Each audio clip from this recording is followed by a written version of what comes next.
The town of Dustwater sprawled like a dying animal across the New Mexico desert, its wooden buildings bleached bone-white by the relentless sun. In the summer of 1886, the place was caught between two evils. Sheriff Tom Garrett, who'd grown fat on bribes and was plotting something bigger, and Marcus Wade, the saloon owner who ran whiskey and guns through the territory like blood through veins. At the heart of this festering wound sat the Cactus Moon Saloon, where men came to forget their sins and find new ones. Every night, when the sun bled out across the horizon, Lena Marlowe would step onto the small stage and sing. Her voice was honey poured over broken glass, sweet enough to make a man forget his name, sharp enough to remind him why he'd wanted to forget it in the first place. Lena had the kind of beauty that made smart men stupid and stupid men dangerous. Dark hair that caught the lamplight like oil on water, eyes the color of sage after rain, and a smile that knew how to lie better than most men's sworn testimony. She'd learned that smile during 3 years of marriage to a man who'd taught her that love could be another word for survival. She sang the old songs, the ones about lost loves and found fortunes, about men who rode into the sunset and women who waited for dawn. But anyone who really listened could hear something else in her voice, the sound of someone running from something that might catch up any day. On this particular evening, as purple shadows stretched long fingers across Main Street, a stranger rode into town. His horse was dusty, his clothes were dusty, and he looked like he'd been carved from the same rock as the desert itself. He tied his mount outside the Cactus Moon and stood for a moment, testing the weight of the Colt .45 on his hip, touching the place where his shirt covered an old scar over his heart. Calder Boone had been riding for 6 days, following something that might have been a rumor or might have been fate. He pushed through the saloon doors and found a corner table where the shadows gathered thick as thieves. The whiskey was rot gut, but he'd had worse. The crowd was the usual mix of cowboys, drifters, and men whose business was nobody's business. And then she started to sing. Lena noticed him the way a deer notices a wolf, instinct first, then calculation. He wasn't drinking like he meant it, wasn't watching the cards or the other men's hands hovering near their guns. He was watching her, but not the way most men did. Most men looked at her like something they wanted to own.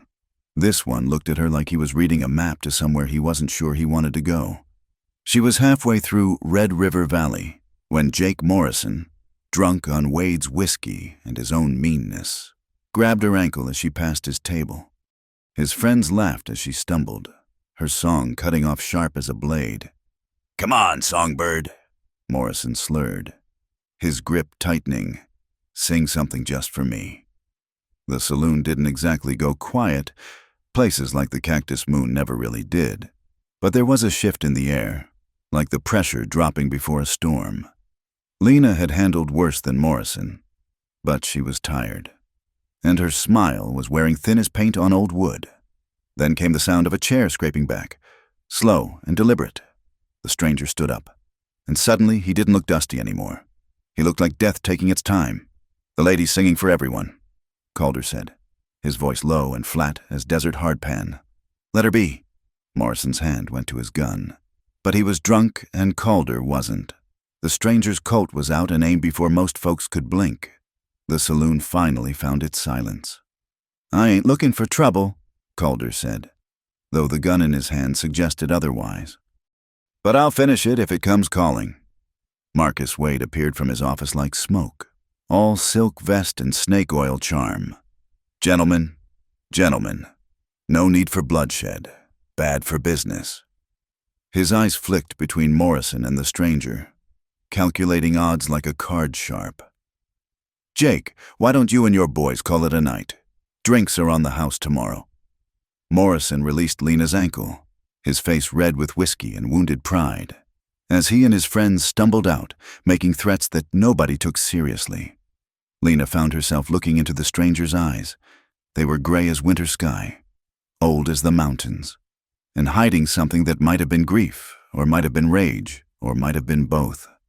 "I didn't need saving," she said, though her voice had a tremor she couldn't quite control. "Didn't save you," Calder replied, holstering his gun with practiced ease. Just wanted to hear the rest of the song. He sat back down, and after a moment, Lena returned to the stage. But something had shifted in the room, in the air between them. She sang the rest of her set, but her eyes kept finding his corner, where he sat like a man waiting for something he couldn't name. Later, as the crowd thinned and the night grew teeth, Wade approached Calder's table. The saloon owner moved like oil on water, too smooth to trust. "That was impressive," Wade said, sitting without invitation. "Man who handles a gun like that could find work in a town like this. I've got a shipment coming through next week. Could use someone who knows how to discourage the curious." Calder studied him the way a man studies a rattlesnake. "Not interested. Pays good. $100 for 3 days' work. Still not interested." Wade's smile never wavered, but his eyes went cold. Man turns down easy money, makes folks wonder what kind of money he's after. Maybe I'm not after money at all. That made Wade pause. In his experience, every man was after something. Money, women, power, revenge. A man who claimed to want nothing was either a liar or dangerous. Sometimes both.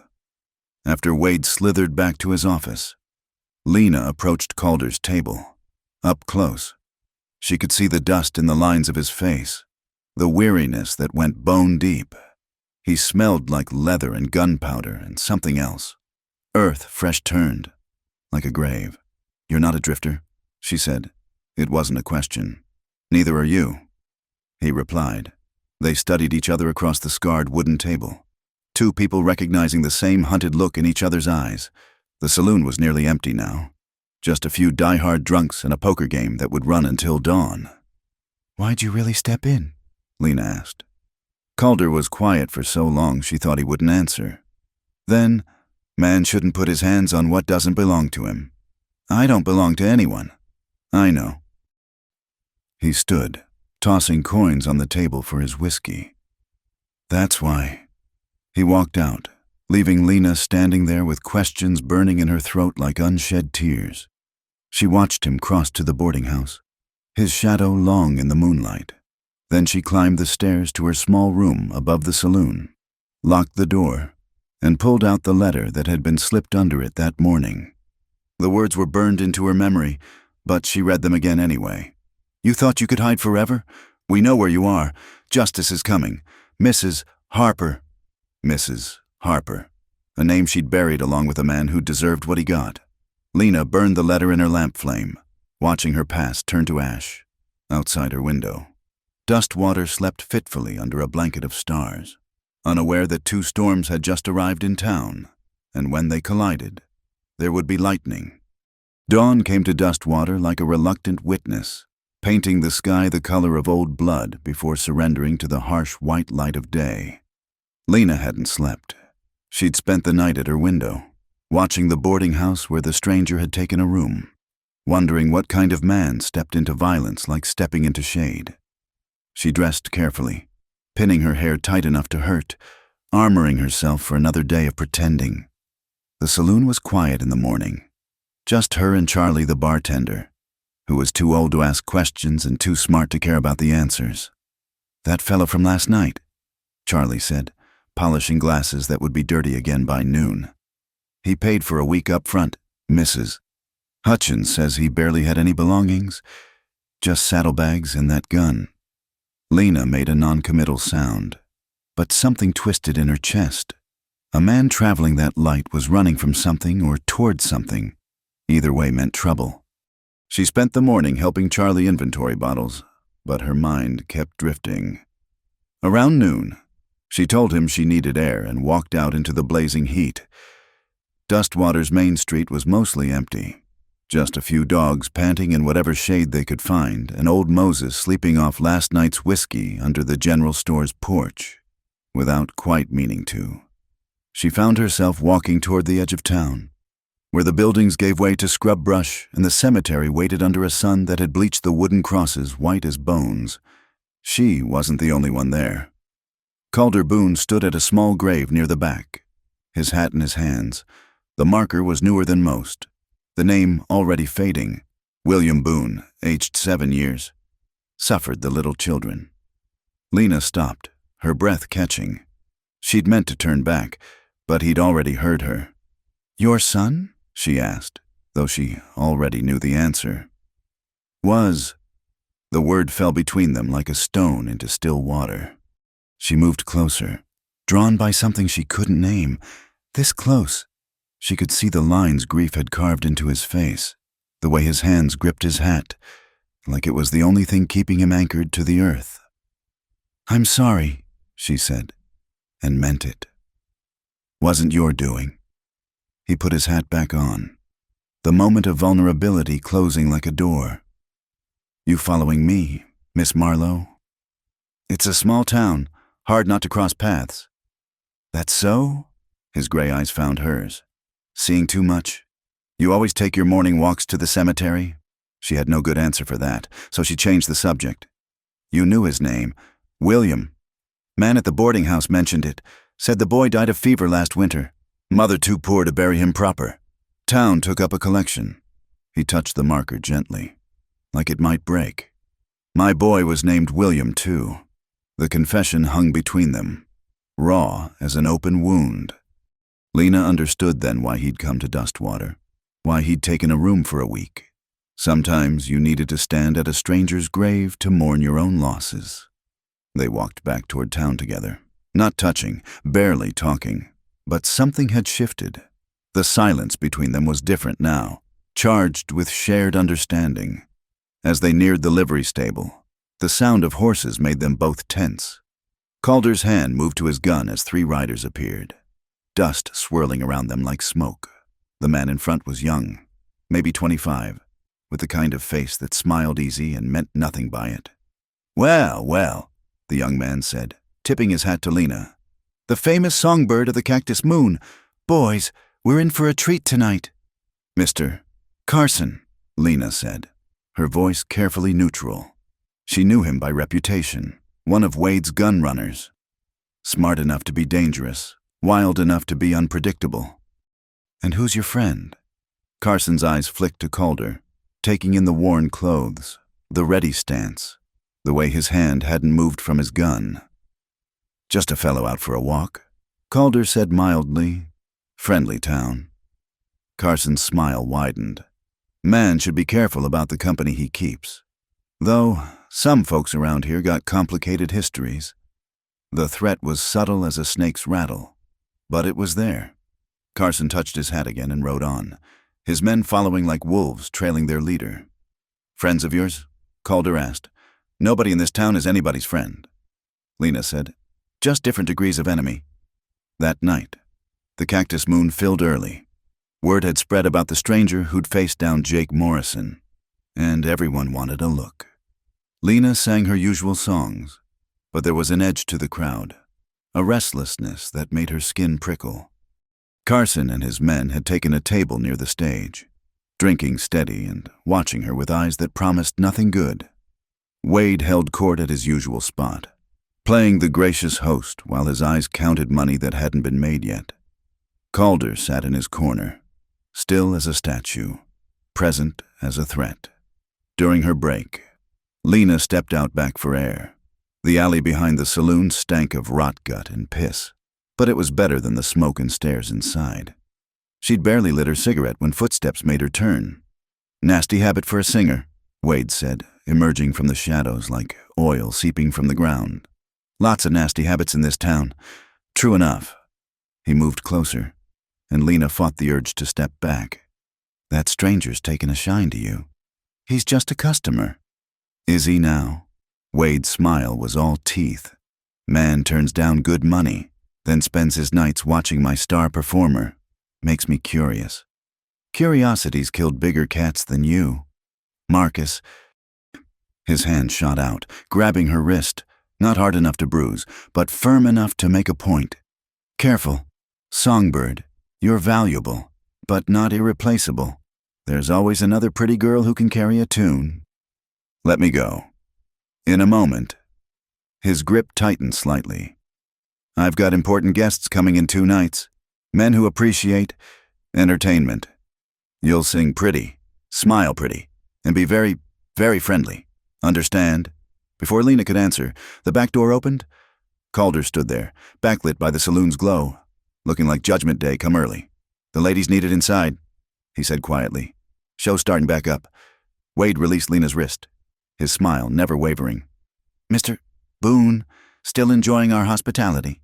"Can't complain." "Good, good." Wade straightened his vest. "You know, my offer still stands. Man with your skills could go far in this territory. I'll keep it in mind."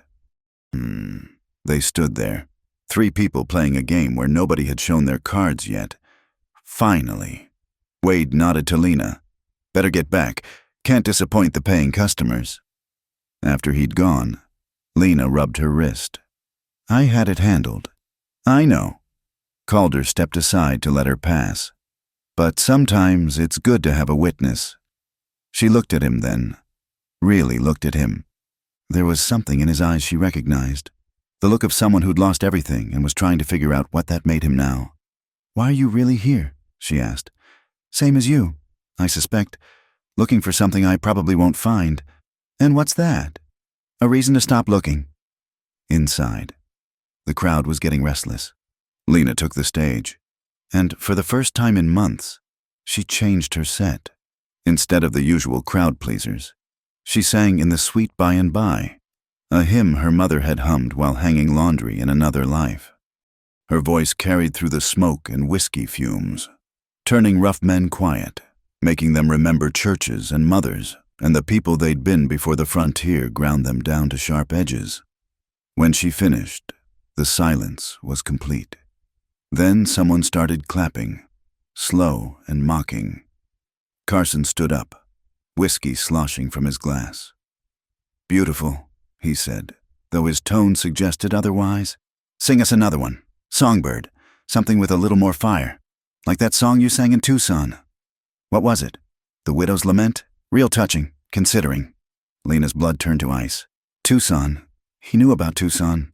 "I don't know that one," she said, her voice steady despite the fear clawing at her throat. "Sure you do." Carson's grin was sharp as glass. "Sang it at your husband's funeral, didn't you? Right before you disappeared with his money.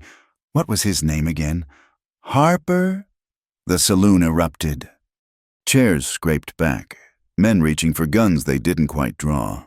Everyone sensing blood in the water but not sure whose it would be. Wade watched from his table, calculating angles like a general planning battle. Calder hadn't moved, but something had changed in his stillness. He'd gone from watching to waiting, and Lena had seen enough violence to know the difference. "You're mistaken," she said, lifting her chin. "My name is Lena Marlowe. Always has been."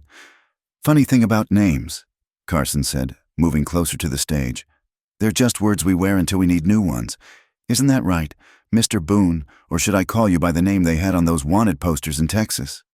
The tension in the room wound tighter, a spring about to snap.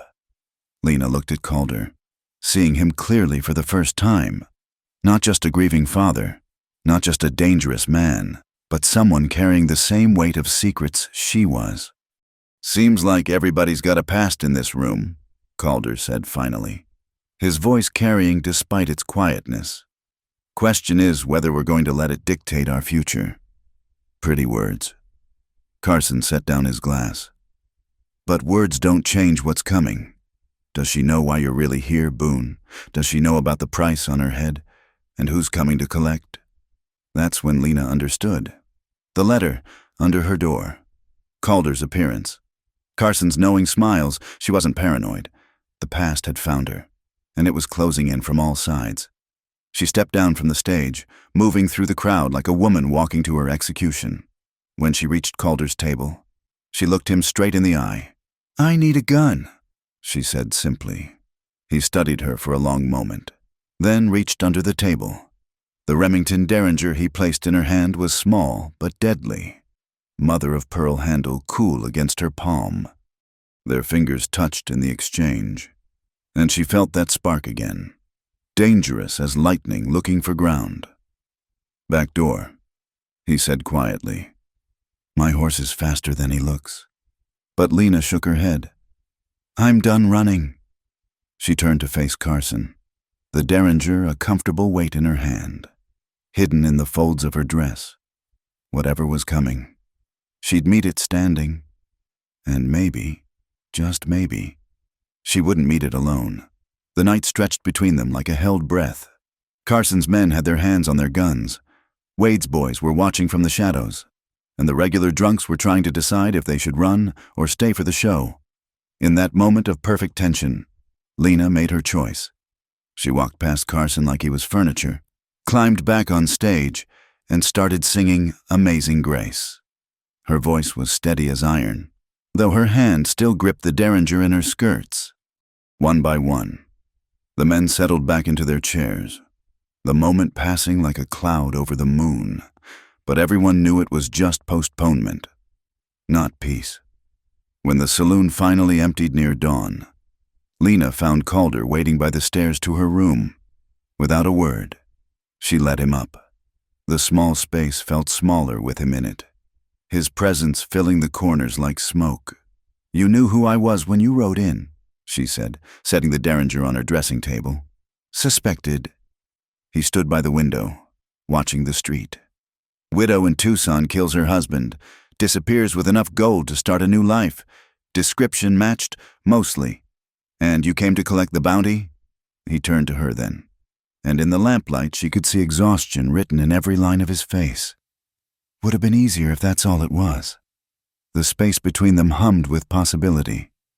Lena knew she should be afraid. He'd admitted to hunting her, but all she felt was a strange relief. Finally, someone who knew exactly what she was. "He beat me," she said quietly. 3 years of marriage, and he beat me every time he drank, which was most nights. Said it was his right as a husband. The law agreed.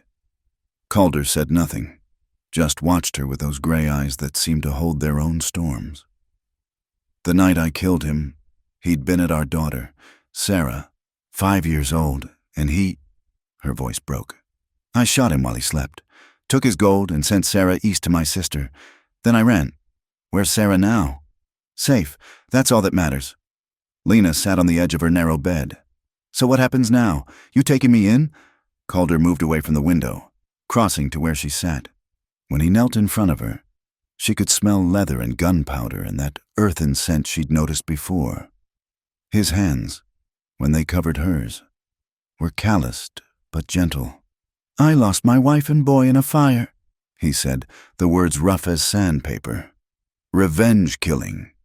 I'd refused a job, killing some rancher who wouldn't sell. They burned my home while I was gone." His grip tightened slightly. "I spent 2 years hunting them down. Killed every last one. Thought it would help. It didn't. So you became a bounty hunter? Seemed fitting. I was already dead inside. Might as well make a living at it." He looked up at her. "Then I heard about a woman in Tucson who shot her husband for hurting her child. Reminded me that maybe there were still things worth protecting in this world." The lamplight flickered, throwing shadows across his face. Lena freed one hand and touched the scar she could see at his collar. "Is this from the fire?" "No." His voice had gone rough. "That's from the last man I killed. He got close enough to matter." Something shifted in the air between them. The touch that had started as comfort became something else, charged with the kind of desperate need that comes from recognizing another broken soul. Lena leaned forward, and Calder rose to meet her, their lips finding each other like travelers finding water in the desert. The kiss was fierce, full of grief and want, and the terrible understanding that sometimes the only warmth in the world comes from another person's skin.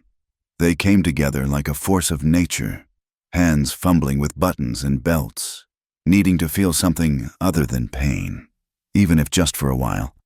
Later, in the tangle of sheets and pre-dawn darkness, they lay close enough to share breath.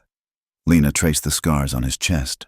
A map of violence survived, while he wound her hair around his fingers like he was trying to anchor himself to something good. "This is dangerous," she whispered. "Everything worth doing is—" "They'll come for both of us now. Carson knows who you are. Let them come." His arm tightened around her. "I'm tired of running." But when morning broke, Calder was gone. Lena woke to cold sheets and the sound of horses in the street. From her window, she watched him checking his saddle, preparing to ride. The sight hit her like a physical blow. She'd known better than to trust, but somehow she'd let hope creep in during the night. She dressed quickly, anger replacing hurt.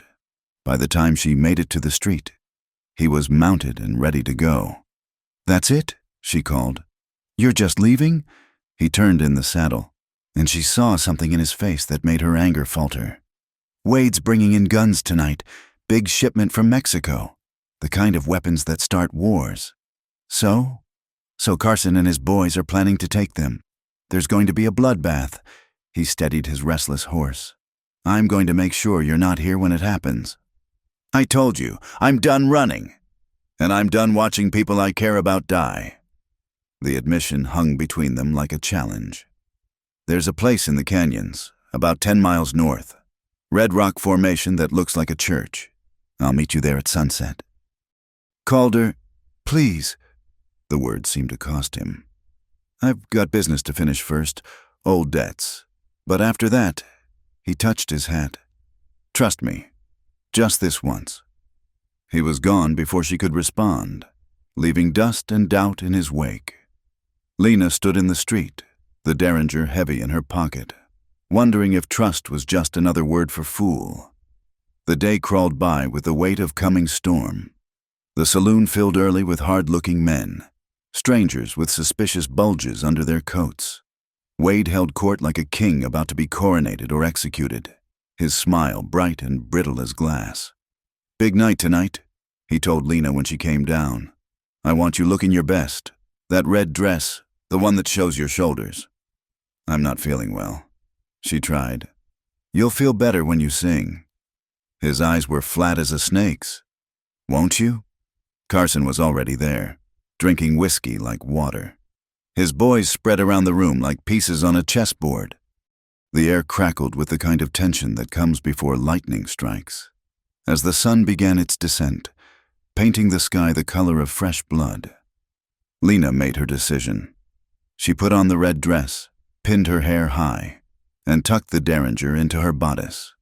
Whatever was coming, she'd meet it as Lena Marlowe, the saloon singer, not as Mrs. Harper, the runaway widow. The first wagon rolled in just after dark, covered in canvas and lies, escorted by men who looked like they'd kill you for the price of a drink. Wade went out to meet them, all handshakes and false friendship. Carson watched from the saloon door, patient as a buzzard. That's when Lena noticed something else. There were too many townspeople on the street for this hour, and they were all armed. Sheriff Garrett stood outside his office, badge gleaming, surrounded by deputies who usually couldn't find their guns with both hands and a map. It wasn't going to be a robbery. It was going to be a war. Lena thought of Calder, waiting at some Red Rock church in the desert. She thought of Sarah, safe in Boston with her sister. She thought of all the songs she'd sung about love and loss and leaving. Then she walked onto the stage of the Cactus Moon, knowing it might be the last time, and began to sing. Her voice carried into the street, high and clear as a bell tolling. She sang In the Pines, a murder ballad that seemed fitting for the occasion. Through the windows, she could see men taking positions, hands moving to guns, the whole town holding its breath. In the middle of the second verse, she saw him, Calder, not gone at all, but positioned on the roof of the hotel across the street, rifle steady in his hands. Their eyes met across the distance, and she understood. He'd never planned to leave. He just wanted her away from what was coming. She kept singing, her voice the only sound in a town about to explode, while the man she'd trusted against all wisdom kept watch from above. The song became a prayer, a lament, a love letter to everyone who'd ever stood at the edge of violence and chosen to stand anyway. When the first shot rang out, she didn't stop singing. Her voice rose above the gunfire, above the screams and curses, a thread of beauty in a world tearing itself apart. She sang for the living and the dead, for love found too late and second chances that came at the barrel of a gun. And somewhere in the chaos, as the Cactus Moon became a battlefield, She heard another voice. Calder's rifle speaking its own kind of truth, protecting her the only way he knew how. The gunfire lasted 17 minutes that felt like 17 years. When the smoke cleared, Main Street looked like a slaughterhouse. Bodies lay twisted in the dirt, some of Wade's men, some of Carson's, a few townspeople who'd picked the wrong moment to choose sides. The precious gun shipment sat abandoned, its wagon horses dead in their traces. Lena found Calder behind the hotel, pressing a torn piece of his shirt against a bullet graze on his ribs. His rifle lay beside him, barrel still warm, and his face had the hollow look of a man who'd added to his collection of ghosts. "You stubborn fool," she said, kneeling beside him. "Takes one to know one." He winced as she examined the wound. "Wade? Dead. Carson, too. Sheriff Garrett's proclaiming himself a hero for stopping the gun runners." She helped him to his feet. "Can you ride?" "Have to." He looked toward the desert, where the first stars were beginning to show. "This town's about to get very interested in who else was involved. We need to move." They took his horse and what supplies they could gather quickly. Lena left the red dress in a heap on her bedroom floor, along with everything else that belonged to the fiction of Lena Marlowe. She kept only the derringer, her mother's wedding ring, and a leather journal filled with songs she'd never sung. The Red Rock Canyon Calder had mentioned was a 3-hour ride through darkness and desert cold. They found it by moon and memory, a natural cathedral carved by wind and time. In a sheltered alcove, they made camp without fire, not wanting to draw attention. "Let me see that wound properly," Lena said once they'd settled the horse. He stripped off his shirt without protest, letting her clean the graze by moonlight. This close, she could see the full map of his scars, the fire's legacy, the gunfighter's collection, the newest edition still seeping blood. "You came back," she said softly. "Never left." His voice was rough with exhaustion. "Just needed you to believe I had." "Why?" "Because you would have stayed otherwise. Tried to help. And I couldn't watch." He stopped, jaw tight. "Couldn't watch another woman die for you?" His silence was answer enough. Lena finished bandaging the wound, then sat back on her heels. The desert stretched around them, vast and unforgiving, but somehow less lonely than the crowded saloon had ever been. "I killed a man tonight," she said. "Carson. He was going for you. Didn't see me in the shadows. I shot him with your derringer." Calder reached for her hand. "How do you feel?" "Like I should feel worse than I do." She laughed, but it was a broken sound. "My husband, now Carson. What does that make me?" "Alive. It makes you alive." They sat in silence, hands linked, watching the stars wheel overhead. "Finally," Lena asked. "What now?" "Now we rest. Come morning, we keep moving. Mexico, maybe, or California. Somewhere the past can't follow. The past always follows. Then we face it together." That night, they made their bed under the stars, using saddle blankets and shared warmth against the desert cold. When they came together, it was different than that first desperate coupling in her room. This was slower, deliberate, a claiming and a promise. They moved together like people who'd chosen each other despite all the reasons not to, their bodies writing vows their mouths couldn't speak.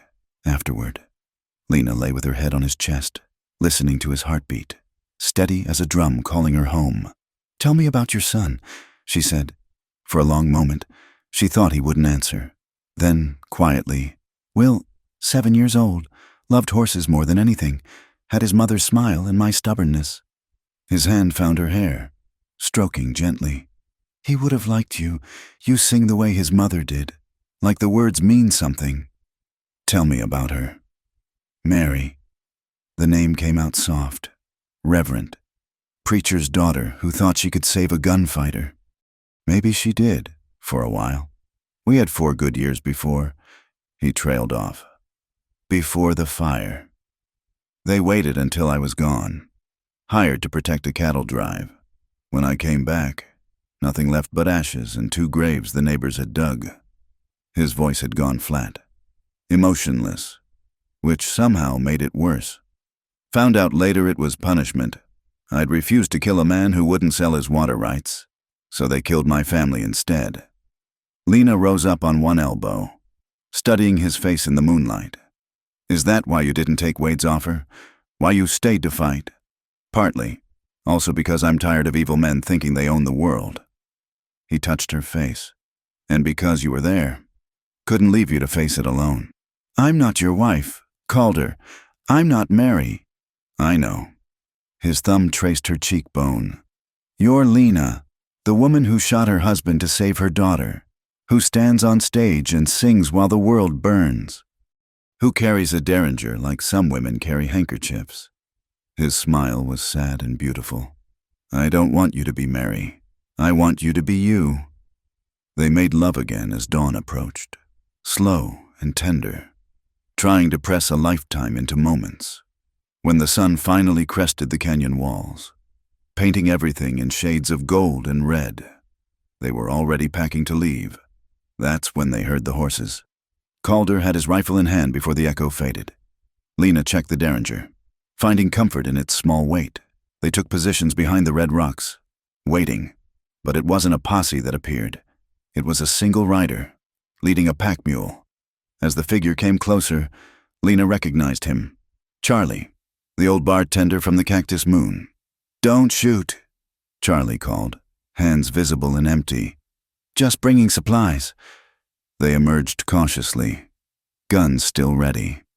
Charlie dismounted slowly, showing his age in every movement. Figured you'd head this way, he said.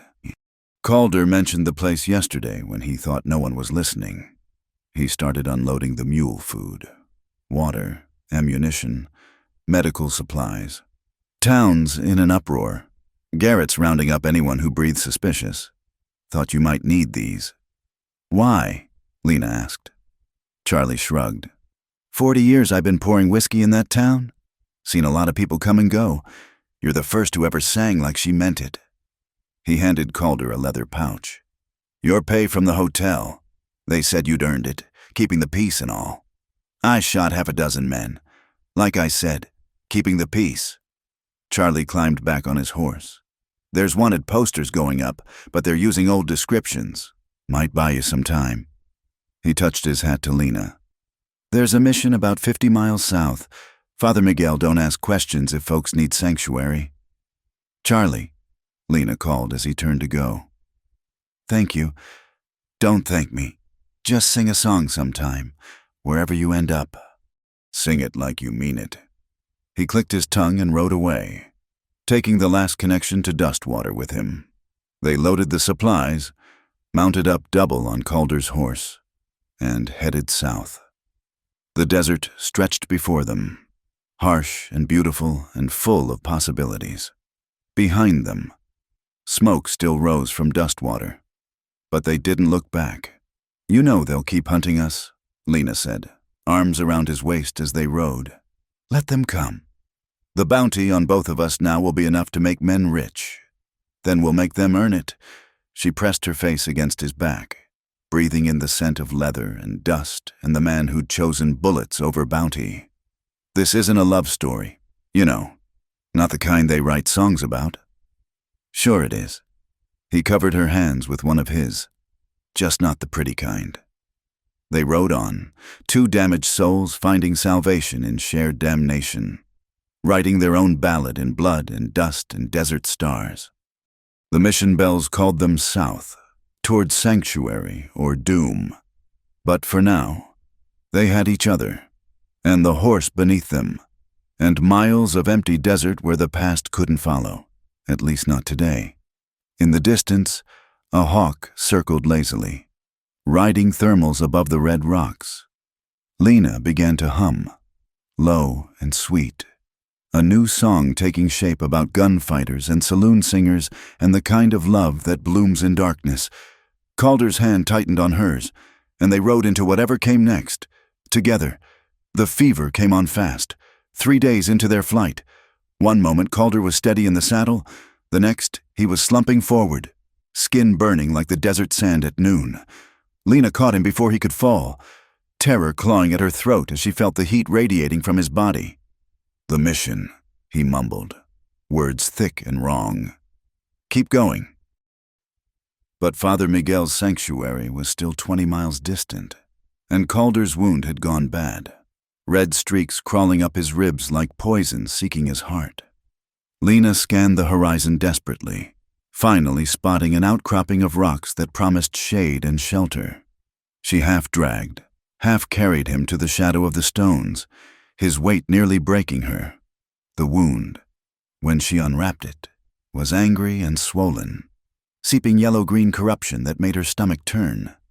"Should have cleaned it better," Calder said, attempting a smile that became a grimace. "Mary always said I was too stubborn to take care of myself." "Don't talk." Lena's hands shook as she dug through their supplies. Charlie had packed whiskey and some basic medicines, but nothing for infection this advanced. "And don't you dare mention dying." "Wasn't going to?" His gray eyes found hers, too bright with fever, too much left undone. She cleaned the wound as best she could, using most of their water, trying to remember everything her mother had taught her about healing herbs. The desert had medicine if you knew where to look. Prickly pear for wounds, willow bark for fever, chaparral for infection, but finding them meant leaving him alone, defenseless. "Go," he said, reading her hesitation. "I'll be fine." "Liar." But she pressed the loaded rifle into his hands and took the derringer. "Anyone comes near, you shoot first and feel bad about it later." The desert was an oven, heat shimmering off rocks and sand until the world wavered like a drunk man's vision. Lena searched desperately, tearing her hands on thorns, leaving bloody fingerprints on stones. She found prickly pear first, then a stunted willow clinging to life in a dry wash. The chaparral took longer, and by the time she had what she needed, the sun was falling toward the horizon. She returned to find Calder delirious, talking to ghosts. His son's name fell from his lips like a prayer, mixed with apologies to his dead wife and warnings to people who weren't there. The rifle lay forgotten beside him. "William, get inside. Storm's coming." His eyes tracked movement only he could see. "Mary, where's... I can't find..." "Shh." Lena crushed herbs between stones, mixed them with whiskey into a paste. "I'm here. You're safe." He grabbed her wrist when she tried to apply the poultice, his strength shocking despite the fever. "Lena?" For a moment, his eyes cleared. "You came back. Always." She worked the medicine into the wound, trying not to cry when he bit down on his own belt to keep from screaming. "I'm too stubborn to leave, remember?" The night was the longest of her life. She kept the fever down with wet cloths and willow bark tea, forced water between his cracked lips, sang softly when the delirium took him again. He called for his son, reached for his wife, fought battles with men already dead. And through it all, he kept coming back to her name, like an anchor in the storm of his mind. "Lena's singing," he told the darkness. "Listen, like an angel, but angels don't know the words to drinking songs." She laughed despite her tears, holding his burning hand. No, they probably don't. By dawn, the fever had broken. Calder lay still and pale, but breathing steadily, the red streaks retreating, the wound looking less angry. Lena allowed herself 5 minutes to cry, relief, exhaustion, and something deeper she didn't want to name. When his eyes opened, they were clear. "You look terrible. You sweet talker." She helped him sit up, bracing him against the rocks. "How do you feel?" "Like I've been shot, poisoned, and dragged through hell." He touched her face gently. "But alive. Thanks to you. We're even then. You saved me in dust water." "That's not how it works." He tried to stand, swayed, accepted her support. "We can't stay here. Too exposed." They moved slowly, Calder leaning heavily on her, making maybe 5 miles before exhaustion forced them to stop. This time they found better shelter, a shallow cave that offered protection from sun in sight. Lena made him rest while she scouted, finding a small spring nearby, probably why the cave existed at all. "We could stay here," she said, returning with full water skins. "Just for a few days, until you're stronger. Every day we stay is a day they get closer." but he was already fading, the short journey having spent what little strength he'd recovered. Wake me! She kept watch through the afternoon, the derringer in her lap, listening to every sound the desert made. Twice she saw dust in the distance, but it proved to be wild horses, running free and careless across the wasteland. She envied them their freedom, their ignorance of bounties and bullets. When evening came, Calder was coherent enough to eat a little, to discuss their situation with clear eyes. We need to decide, he said. Mexico's closer, but they'll expect that. California's further, but maybe safer. Or we could stop running. Find a town somewhere. New names, new life. You could sing again. I could find work that doesn't involve gunplay. You think it's that easy? Just choose to stop being who we are? No. He was quiet for a moment. But maybe we could try being who we were meant to be, before life twisted us into this. Lena thought of Sarah, safe in Boston, probably forgetting her mother's face already. I was meant to be a mother, a wife to a good man, someone who sang lullabies, not funeral songs. And I was meant to be a craftsman. These hands, he looked at them in the dying light. They were supposed to build things, not tear them down. Maybe that's what we're doing now, building something. Out of what? 2 broken people and a handful of bullets? She moved closer, fitting herself against his side carefully, mindful of his wound. Broken things can be mended. My grandmother used to say that's what made them beautiful, the cracks where the light gets in. He wrapped his arm around her, pressing his lips to her hair. Your grandmother sounds wise. She was also mean as a rattlesnake and twice as likely to bite. Lena smiled at the memory. She would have liked you. She had no patience for men who thought they owned women. They sat in comfortable silence, watching stars emerge one by one. Finally, Calder asked, "What do you want, Lena? Not what's smart or safe. What do you want?" The question hung in the air like incense. What did she want? For so long, survival had been her only goal. Stay alive, stay free, stay one step ahead of the past. But now, sitting in a cave with a wounded gunfighter, she allowed herself to imagine more. I want to stop looking over my shoulder, she said slowly. I want to sing because I love it, not because I need the money. She turned to face him. I want to wake up next to you without wondering if it's the last time. I want boring mornings and quiet evenings and all the ordinary things everyone else takes for granted. That's a lot to want. You asked. He kissed her then, soft and careful, like she was something precious. When they broke apart, he said, "There's a town I heard about, up in the Colorado mountains, mining town, but settled. They need everything, teachers, shopkeepers, blacksmiths, far enough from Texas and Arizona that our faces wouldn't be known. You've thought about this. Every mile since Dustwater." He shifted, winced, continued. We'd need new names, a story. Maybe we're widow and widower who found each other. Not even a lie, really. And if someone recognizes us, then we face it, together. He took her hand, traced the calluses from guitar strings and gun grips. I'm tired of running too, Lena. Tired of being alone with my ghosts. You make me want to try living again. She thought of all the reasons it wouldn't work, all the ways their past could destroy any future they tried to build. But sitting there in their cave, with the desert spreading endlessly beyond and his heartbeat steady under her hand, she decided she was tired of being smart. Colorado, then, she said. But first, you need to heal, and I need to shoot something for dinner. Man cannot live on prickly pear alone. Speak for yourself. I'm developing a taste for it. She laughed, and the sound echoed off the cave walls like music. Tomorrow they would move again, always south, always careful. There would be more fever nights and desperate flights, more blood and bullets before they found their mountain town. But tonight, they had water and shelter and each other, and sometimes that was all the future anyone could ask for, as if reading her thoughts. Calder pulled her closer. Sing something, not for money or show, just for us. So she sang Shenandoah, soft and true, her voice carrying across the desert like a promise. and for the first time since she'd run from Tucson. It felt like she was singing her way home. The noon sun turned Main Street into a furnace when Calder rode back into Dustwater.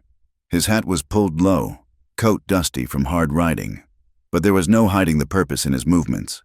The town looked different in daylight, smaller somehow, meaner, like a dog showing its teeth. Word traveled fast. By the time he'd tied his horse outside the Cactus Moon, faces appeared in windows, doors cracked open. The saloon itself was nearly empty. Just a few die-hard drunks and Marcus Wade's replacement, a thin man named Hutchins who looked like he'd rather be anywhere else. "Heard you were dead," Hutchins said, not meeting Calder's eyes. "Disappointed." "Just surprised." The man poured whiskey with shaking hands. "Sheriff Garrett's been saying you and the singer died out in the desert. Said he found blood.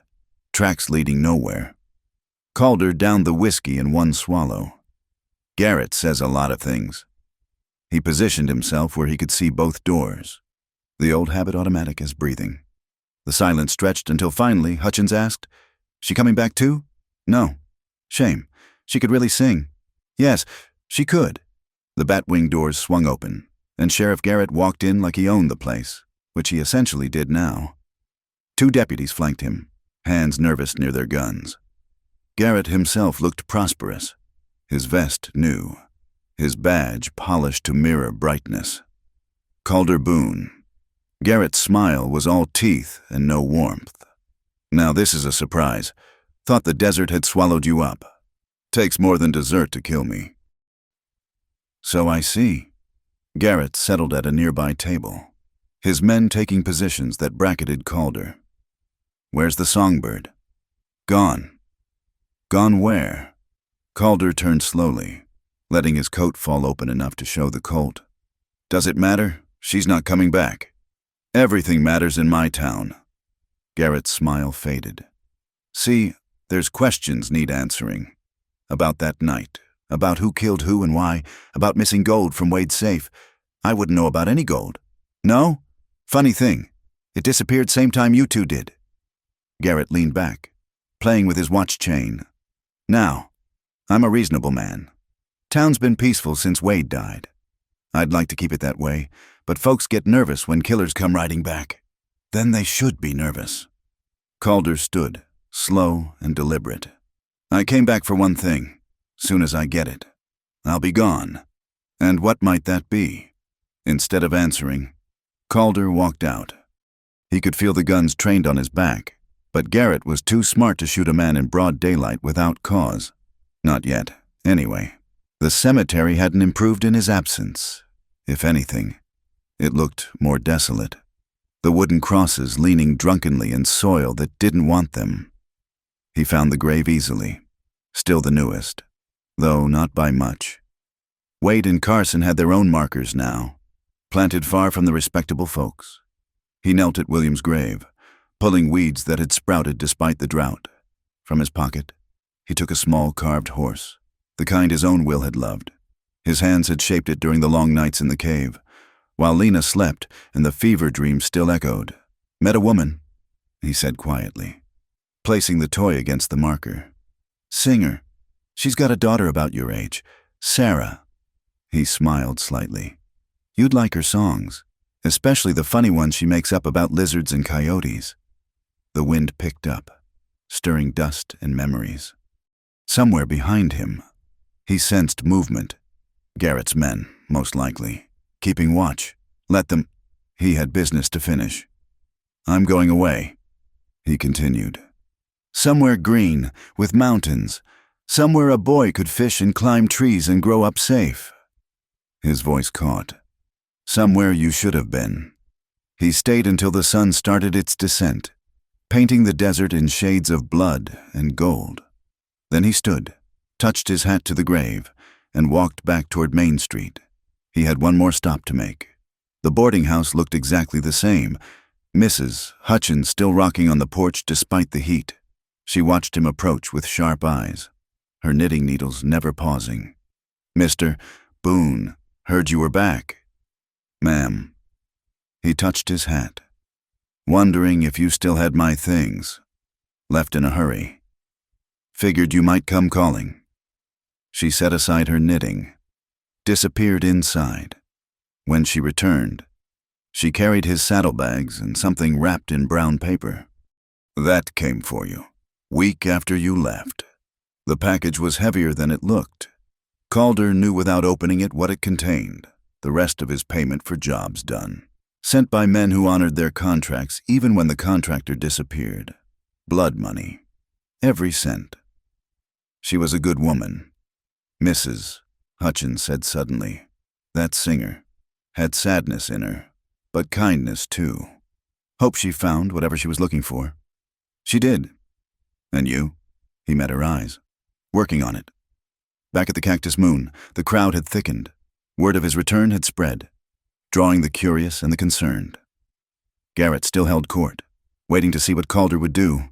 The answer came when Calder walked to the small stage where Lena had sung. "There's been talk," he said, his voice carrying despite its quietness. "About that night, about theft and murder and who did what."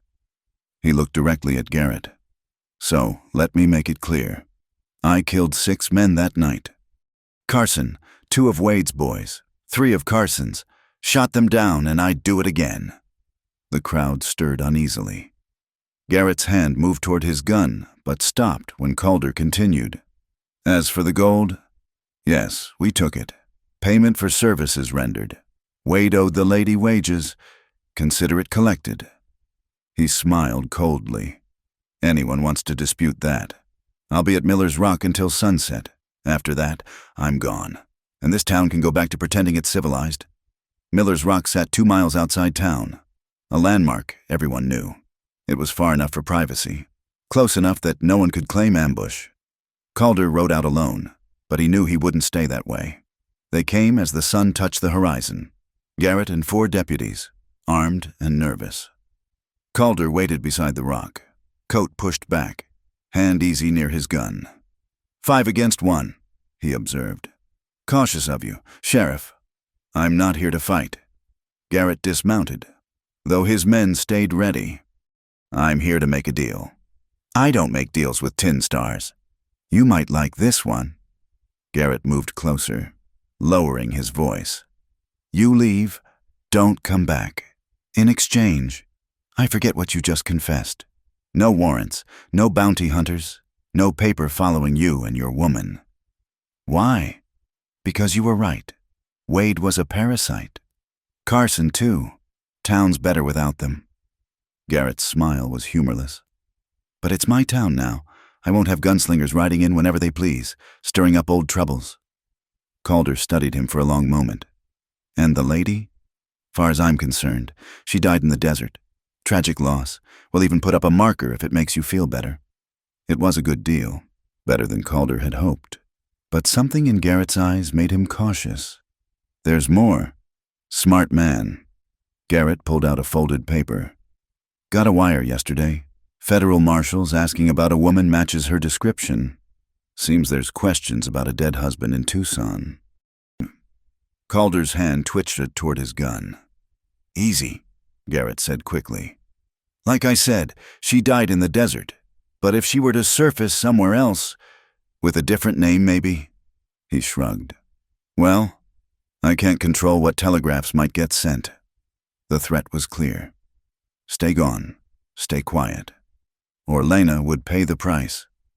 Calder nodded slowly. "Understood." "Glad we could reach an agreement." Garrett mounted up, his men visibly relieved. "Oh, and Boone, that Colorado mining town you asked about in the Saloon? Pretty place. I hear shame if trouble followed you there." They rode off in a cloud of dust and implications. Calder waited until they were gone, then mounted his own horse. He'd gotten what he came for, closure of a kind, and unwitting intelligence from Garrett. The sheriff's threat revealed he didn't actually know where Lena was, only where Calder had carelessly mentioned wanting to go. Time for misdirection, then. He rode hard through the night, but not north toward where Lena waited. Instead, he headed east, leaving clear tracks toward Texas. Let Garrett's spies report that. After 10 miles, he doubled back through rocky ground that wouldn't hold prints, then cut south. Dawn found him approaching the cave where he'd left her. His whistle, 3 notes from a song she'd taught him, brought her out. Derringer first, then relief flooding her face. "You fool," she said, but she was already running to him. "You beautiful, reckless fool." He caught her, spinning her around, breathing in the scent of her hair. "It's done, all of it." "The town? Thinks you're dead. Garrett's happy to keep it that way as long as we don't surface." He set her down, cupped her face. "But not Colorado. He knows about that." "Then where?" "California, the coast. Somewhere we can hear the ocean instead of gunfire." He kissed her, long and deep. "Somewhere you can sing to the waves." Calder. She searched his eyes. "You found him, didn't you? The boy. Said goodbye proper this time." His voice was steady, the raw edge of grief finally smoothed. "Told him about you, about the life we're going to build. And he blessed it. In his way." He smiled, remembering the small carved horse. "Ready to go?"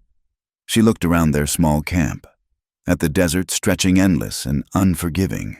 Then she looked at him, scarred and worn but solid as the earth, offering her a hand and a future. "I've been ready since you rode into that saloon." They packed quickly, efficiently. 2 people who'd learned to live light. As they mounted up, Calder behind Lena this time. She asked, "What if someone recognizes us, even in California?" "Then we handle it, together." His arms came around her, steady and sure. "But I think we've earned some peace, don't you?" "Peace." She tasted the word like wine. "I barely remember what that feels like." "Then let's go find out." They rode west, toward the distant promise of the Pacific. Behind them, their tracks filled with blown sand, erasing their passage as surely as Garrett would erase their names.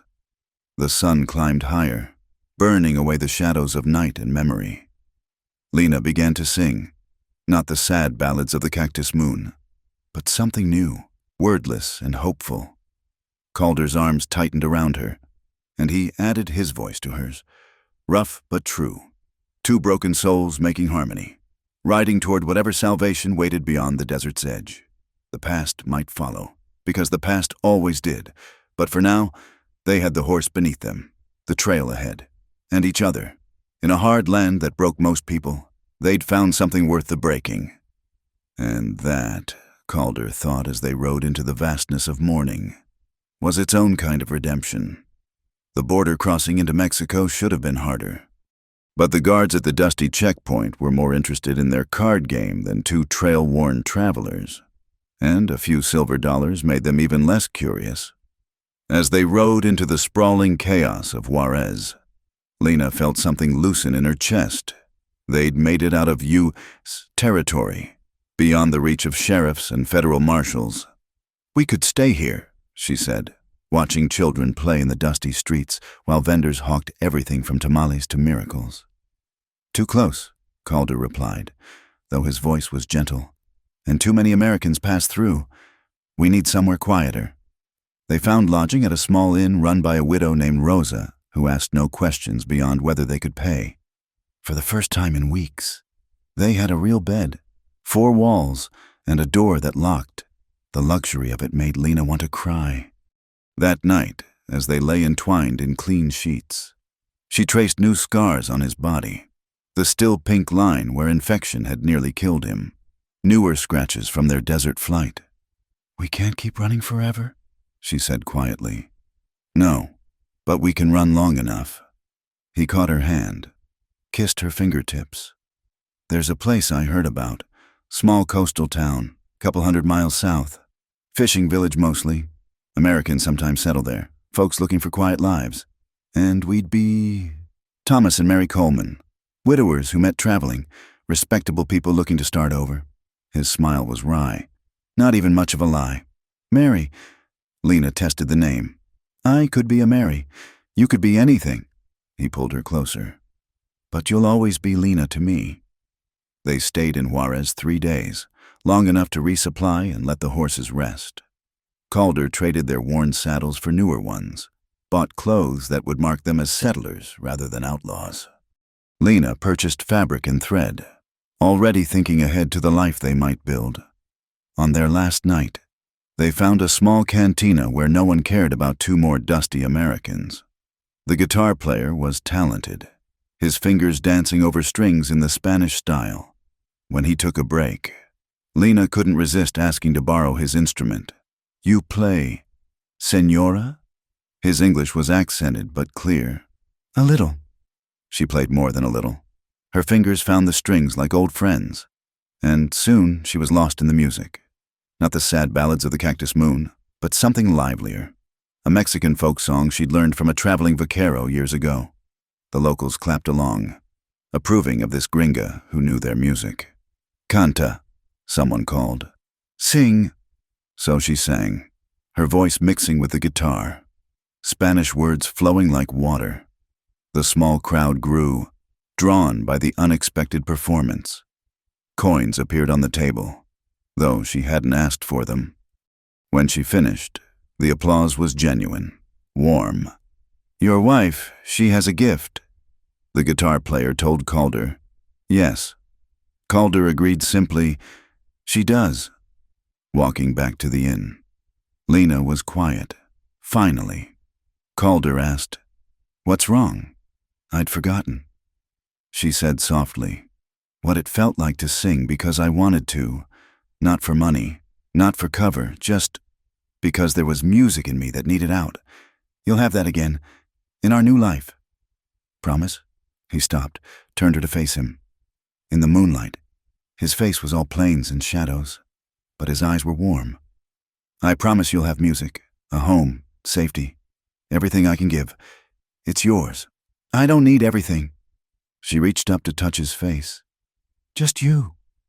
They left at dawn, joining a small caravan heading south. Safety in numbers, the wagon master assured them, though Calder kept his own counsel and his guns close. The other travelers were a mix Mexican traders, a few American expatriates, a missionary couple heading for the interior. No one asked too many questions. Everyone on this road was running from or toward something. The journey took 2 weeks. 2 weeks of dust and heat, of camping under stars so bright they hurt to look at, of quiet conversations with their fellow travelers, carefully constructing their new identities with each telling. By the time they reached the coast, Thomas and Mary Coleman felt almost real. The town of Santa Elena was everything Calder had promised. Small, quiet, perched on cliffs overlooking the Pacific. The sound of waves replaced the desert wind, and the air smelled of salt and possibility. They found lodging with an elderly American couple, the Parkers, who'd fled Texas during the war and never looked back. "Good folks here. Mister," Parker told them over dinner. "Mexicans and Americans both. Everyone minds their own business, helps when needed. It's what a town should be." "Mrs." Parker studied them shrewdly. "Running from something or toward something?" "Both," Lena answered honestly. "But mostly toward—" The old woman nodded. "Best way.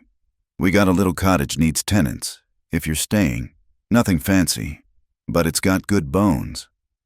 The cottage sat at the edge of town, close enough to hear the church bells, but far enough for privacy. It was small, just 2 rooms and a kitchen, but the windows faced the ocean and the roof didn't leak. Standing in what would be their first real home together, Lena felt tears threaten. "It's perfect," she whispered. "It's a start," Calder corrected, but his voice was thick too. They settled in slowly, carefully. Calder found work at the blacksmith shop, his hands remembering skills from before violence became his trade. The local smith, Miguel, was grateful for the help, and didn't ask why an American knew so much about repairing guns as well as horseshoes. Lena kept house, a role that felt strange after years of saloon life. But she also began teaching music to local children, a few at first, then more as word spread. Their parents paid in fish or vegetables more often than coins. But it didn't matter. She was Senora Coleman, the music teacher, and the past felt very far away. 3 months passed in a blur of ordinary days. Calder came home smelling of forge smoke instead of gunpowder. Lena cooked simple meals and sang to the ocean. They made love in their own bed, in their own home, without fear of who might come through the door.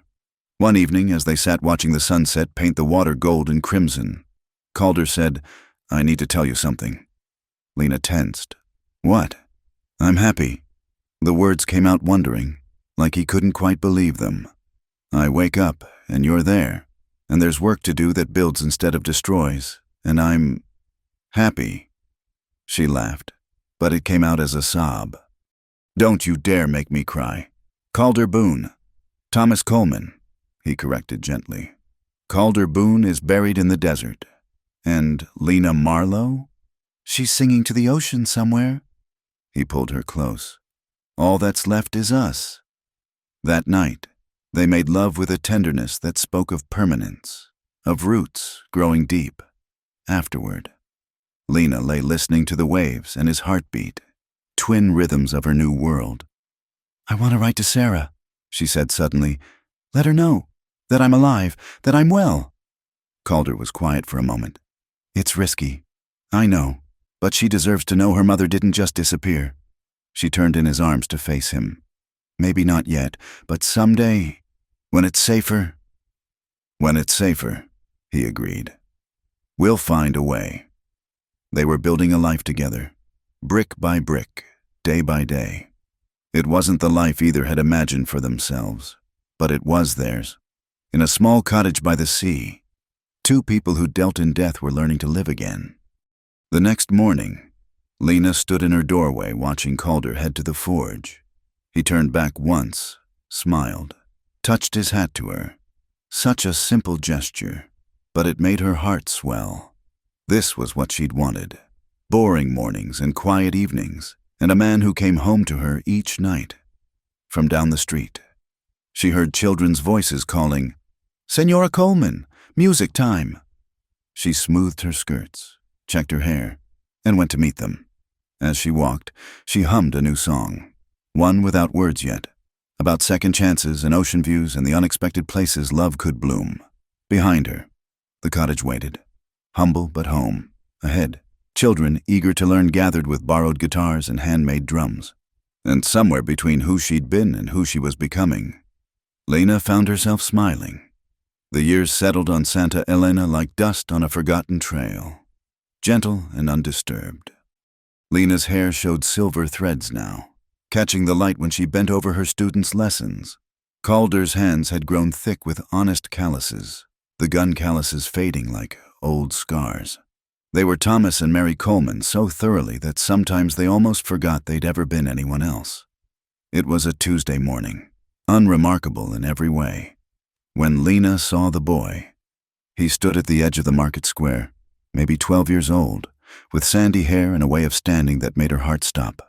When he turned, she saw gray eyes that belonged on another face, in another life. The basket of fish she'd been carrying hit the ground.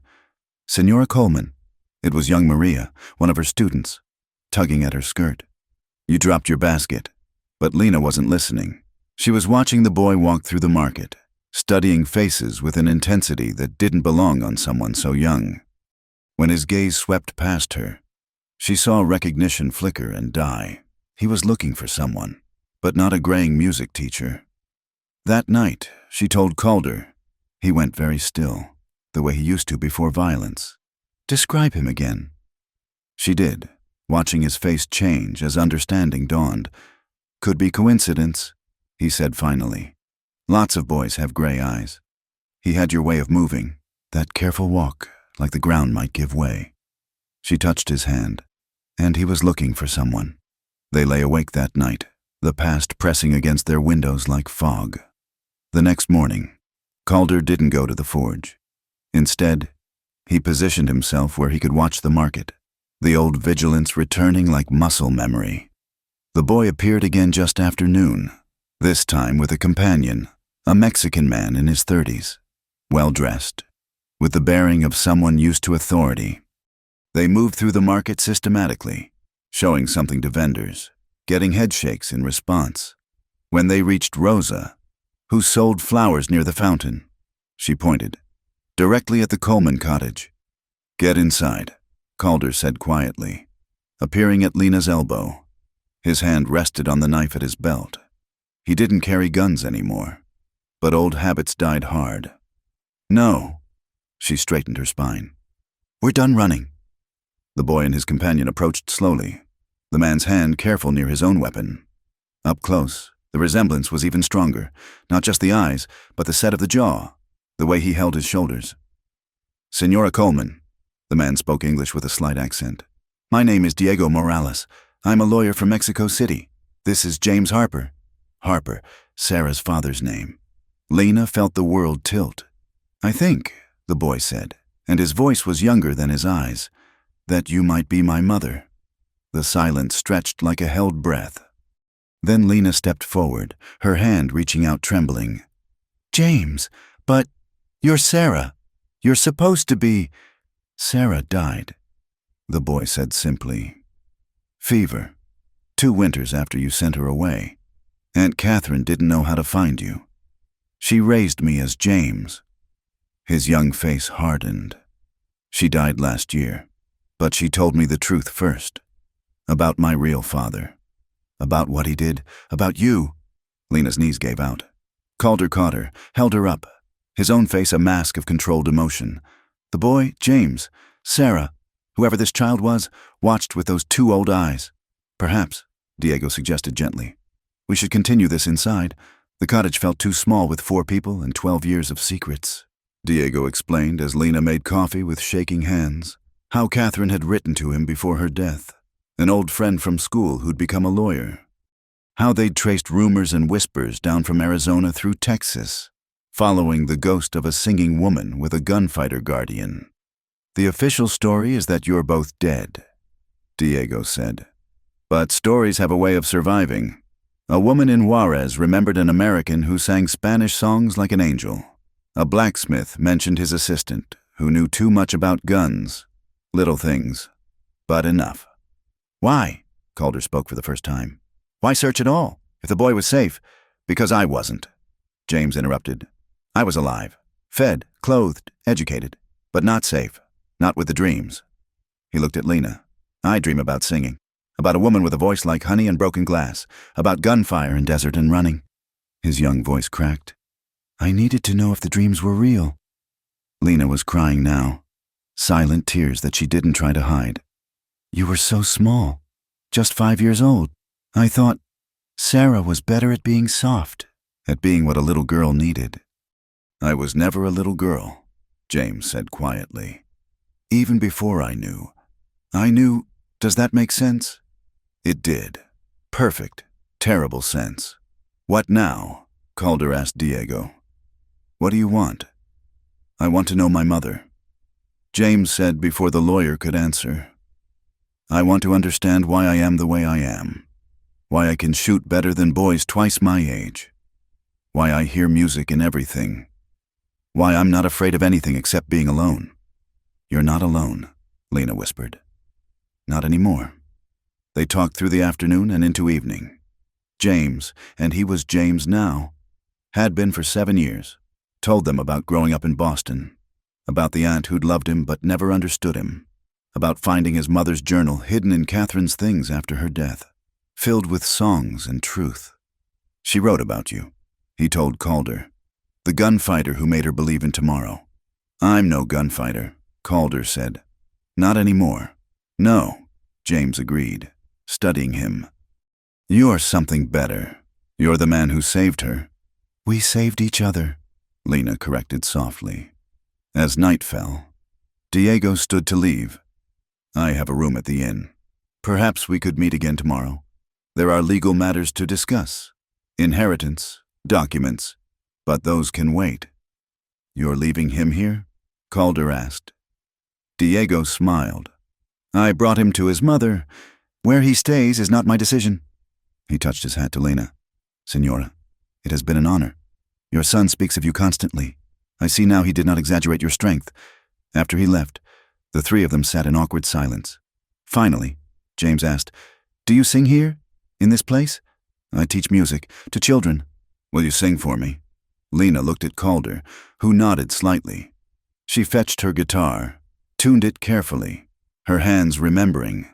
Then she sang, not the old Saloon songs or the lullabies she'd once hummed to a 5-year-old Sarah, but the new songs, The ones about ocean waves and second chances and love that bloomed in unlikely soil. James listened with his whole body, absorbing the music like parched earth drinking rain. When she finished, he said simply, "I remember now. Not the words, but the feeling. Safe." "You are safe," Calder said, speaking directly to the boy for the first time. "Here, with us. If you want to be." James looked between them. This child who'd been a girl, who'd survived loss and lies and still came looking for truth. "My aunt left me money, enough to live anywhere. I could go back to Boston, to school, or, Lena prompted gently, "or I could stay, learn whatever you teach me, music from you." He glanced at Calder. "Other things from him. I don't teach violence." Calder said firmly, "No, but you teach strength, and I need to learn that too." James's gray eyes were steady. "I'm not asking you to be my father. I know what my father was, but maybe you could teach me to be better than he was." The request hung in the air like a prayer. Lena reached for Calder's hand, feeling his answer in the way his fingers laced with hers. "The cottage is small," Calder said finally, "but there's room, if you're sure." "I crossed a country to find you," James said simply. "I'm sure." That night, they made up a bed in the main room. James fell asleep quickly, exhausted by travel and revelation. Lena and Calder sat by their window, watching moonlight dance on the waves. "A son," Calder said quietly. "Never expected that. Are you angry that I never told you?" "No." He pulled her close. "You protected your child the best way you knew, just like you protected yourself." He was quiet for a moment. "He has your music in him, but something else too, something that reminds me of Will. The way he sees everything, like he's memorizing the world." "Yes." They sat in comfortable silence, adjusting to this new shape their life had taken. Then Lena said, "We'll need to be more careful now. With him here, the past is buried. We've been the Colemans for 3 years. But he found us. Others could too. Then we'll face it, all 3 of us." Calder kissed her temple. "He's tough, Lena. He'll have to be, with our ghosts for inheritance. But we'll teach him what we've learned. That you can build something new from broken pieces. That love is worth the risk. That even killers can choose to create instead of destroy." From the main room came the sound of James stirring, mumbling in his sleep. Without thinking, Lena began to hum, the same lullaby she'd hummed to Sarah so many years ago. The boy settled, his breathing evening out. "Tomorrow, you'll teach him music," Calder said, "and I'll teach him to work iron. Useful skills for a new life. And if the old life comes calling, then he'll know how to face that too, but not alone." Calder's arms tightened around her. "None of us are alone anymore. Dawn would come soon, bringing new challenges and old fears. But for now, they had this, a cottage by the sea, a boy who'd come home, and the kind of family that chose itself despite all odds." Lena thought of the woman she'd been in Dustwater, singing for men who saw her as property. Thought of the terror of running, the sweetness of finding Calder, the long journey to this moment.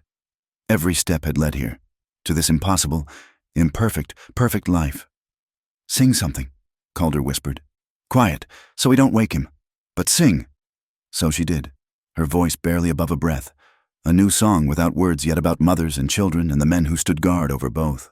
About how love could be a bullet or a ballad, depending on what the moment demanded. About coming home to places you'd never been and people you'd always known. In the main room, James smiled in his sleep. On the porch, an old tomcat witnessed to 3 years of quiet devotion, stretched and purred, and somewhere beyond the horizon, the past waited, patient but powerless against this small fortress of found family and fierce love. The Saloon singer's song had indeed been a lure, drawing violence and redemption in equal measure. But the quiet gunslinger had answered with more than fire. He'd answered with forge and family, with steadiness and sacrifice. And in the end, that had made all the difference. Together, they faced the rising sun, no longer running toward tomorrow, but standing firm in today. Whatever came next, they would meet it as they'd met everything else, together, armed with love sharper than any bullet and twice as true. The story of Lena Marlowe and Calder Boone had ended in blood and flight, but the story of the Coleman family, that was just beginning. Thank you so much for joining me on this journey through the wild American frontier. I hope this tale of love, redemption, and second chances touched your heart. I'd love to hear where you're listening from. Are you by a cozy fireplace, on your daily commute, or perhaps under the stars like our desert wanderers? Please subscribe to Wild West Campfire for more stories of the Old West, and share your thoughts in the comments below. Happy trails, partners.